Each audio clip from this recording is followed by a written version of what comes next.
My father raised his glass, pride spilling as he toasted my brother. He praised my sister next. Eyes warm, words smooth as wine. Then he glanced at me, paused, and drank. No name, no mention, nothing but silence that cut sharper than any insult. That silence told the truth. I didn't exist at his table.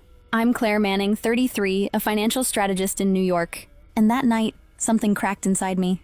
Not with rage, but with clarity. I thought I'd grown used to silence, until it revealed its secret. Before we continue, if you love these stories, please subscribe to our channel, because that is our motivation to make better stories each day for you. And now let us know where you are listening in the comment. I don't remember the first time I realized my father didn't want me. Not just disliked me, but looked straight through me, like I was a placeholder at his table. Maybe it was the Sunday Grant went with him to the Eagles game. I was left behind with Mrs. Perkins, the housekeeper. Or maybe it was when I chose piano over softball.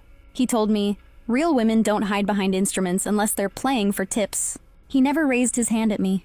He never shouted. But his silence was worse. It taught me I wasn't worth the sound of his voice. He showed the world warmth, laughter, even joy. But when his eyes landed on me, there was nothing. Just a calculation, a pause, and then a shift of subject. It felt like growing up in a house where every room was lit, except mine. I remember my high school graduation. The rented gown hung heavy on my shoulders.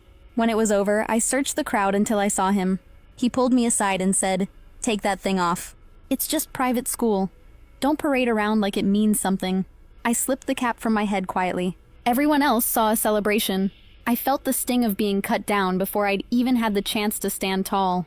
My mother, Angela, was different. Soft-spoken, hands that smelled of banana bread, eyes that pretended to listen. She never scolded me, never shut me out. But she never once defended me either. Not when Dad dismissed my music. Not when he erased me with silence. She was the kind of mother who placed a hand on your shoulder right before you fell. Never to stop the fall, only to soften it. And over time, I stopped expecting to be caught. One afternoon during college, I overheard her speaking to my aunt. They didn't know I was there. "It's not Claire's fault," she whispered. "It's the past." My stomach twisted.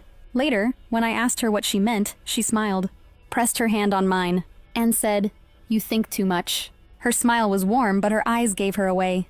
That was the night I learned silence could lie louder than words. The years blurred after that. Every promotion, every success, every step I took in New York felt like an offering, not a victory. A desperate attempt to be seen by the man who refused to look. And every time he looked past me, I wondered if I was ever real to him at all. And deep down, I feared the answer had already been written. By the time I turned 25, New York had become my escape. I buried myself in numbers, in reports, in portfolios bigger than our entire family's fortune. Every success was a shield. Every late night in the office was proof I could stand on my own. When the promotion came, I thought maybe this was it. Finally, something undeniable. I sent my father a gift, a black SUV. The same make and model he once called a real car. I wrote a card with just one line. "I hope this makes you proud." A week passed. Nothing. Not a call, not even a text through May. Then my mother sent a message. He put the car in the garage. He said, "Well, it's nice enough." That was it. I told myself silence was better than rejection. At least he hadn't returned it. At least he kept it. I clung to that like a child to scraps at the table.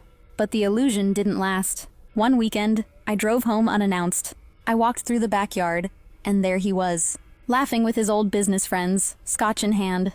Relaxed, alive, the man I rarely saw. One of them pointed to the SUV. "Nice gift from your partner, Victor.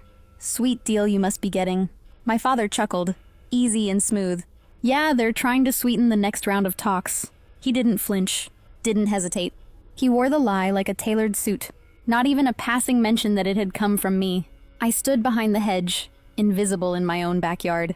Not a daughter, not even a shadow. Just a ghost overhearing a story I had no part in. Later, May tried to defend him. "He's not great at expressing things." I swear he liked it. "He just doesn't know how to show it." But I had seen him show pride, warmth, joy.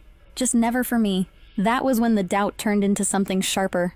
A seed had already been planted months earlier. A curiosity. A trend in our industry. DNA kits, ancestry tests, little glimpses into bloodlines. I had sent one in, thinking I'd learn something new. Where my roots came from. What parts of the world carried me forward. When the results arrived, I froze. One line rearranged everything. No direct paternal match found with the listed father. I didn't cry. I didn't scream. I just stared at the screen, my reflection fractured across it. The walls of my life shifted in silence. I told no one. Not May, not even my mother.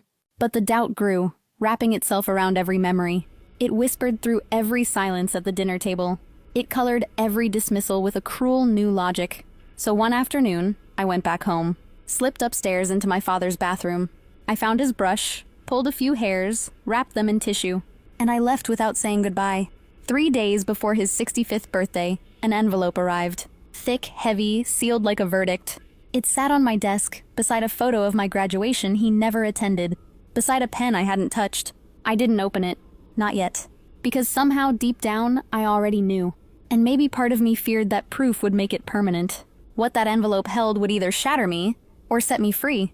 His birthday came like a storm I couldn't outrun. 65 years of Victor Manning. Banners and speeches filling the estate. It looked less like a party and more like a museum of power.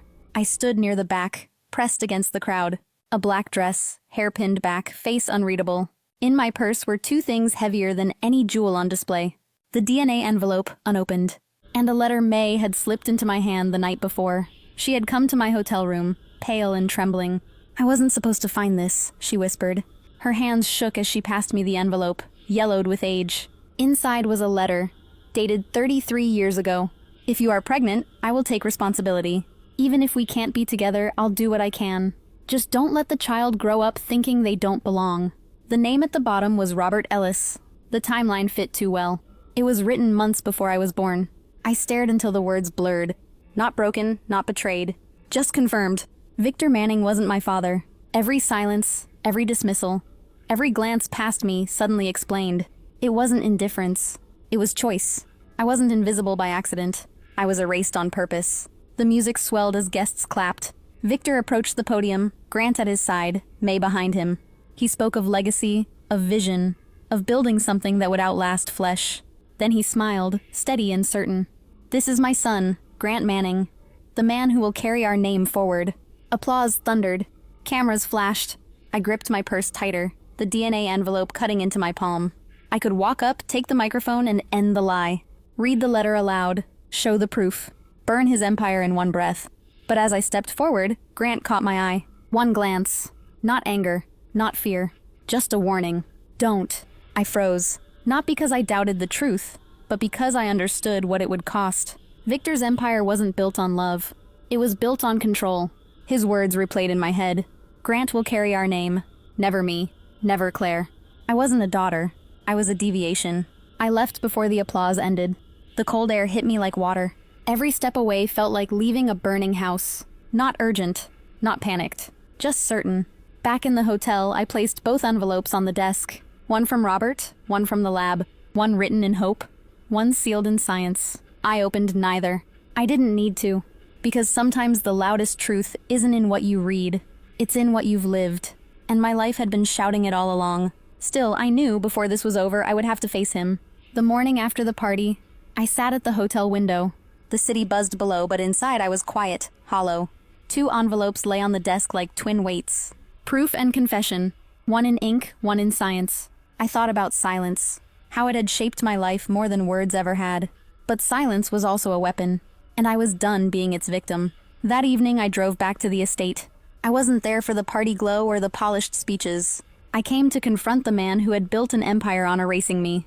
He was in the garden, glass of wine in hand. The fountain trickled behind him, soft and cold. I walked up, heels striking the stone. He turned, unfazed. "You knew," I said. Not a question, a verdict. He didn't flinch. "I gave you my name." That's more than most would. My throat burned. That wasn't a gift. That was a prison. His jaw tightened. "If you plan to ruin everything I've built, understand this. You won't just lose me. You'll lose the name itself." I almost laughed. "Lose you? I never had you. And the name? It never carried me. I carried it." For once, his eyes wavered. Just for a second. But I pressed forward. "All those years you cut me out, you thought you were breaking me. You were teaching me how to live without you. And now I finally can." He raised his glass as if dismissing me like a servant. "Then go. Your life has nothing to do with mine." I stepped closer. "You're right. But this time, everyone will know why." The next day, I met with Mr. Harris, the family attorney. I placed the DNA results and Robert's letter on his desk. He read in silence, lips tightening, eyes heavy. "Some things are written not to be fair," he said, "but to preserve order." I leaned in. "Then maybe it's time that order is broken." He didn't argue. He simply nodded, slow and tired, as though he had waited years to hear me say it. By the time the board meeting began, word had spread. Whispers moved faster than champagne. I walked in, shoulders squared, carrying no shame. Grant sat rigid, May pale and restless. Victor glared, a storm behind his eyes. One by one, I laid the papers on the table. Not with theatrics, not with rage, just with finality. "This is the truth you've all ignored. This is who I am and who I'm not." Gasps, murmurs, shifting chairs. Victor stayed still, face carved from stone. But in his silence, I saw something new. Not control, not pride, fear. And for the first time in my life, I wasn't afraid of him, because what he had buried was now standing in the light. A week later, I was back in New York. The envelopes were gone, the papers filed, the storm behind me. What remained wasn't rage or triumph. It was quiet, a hollow space I hadn't felt before.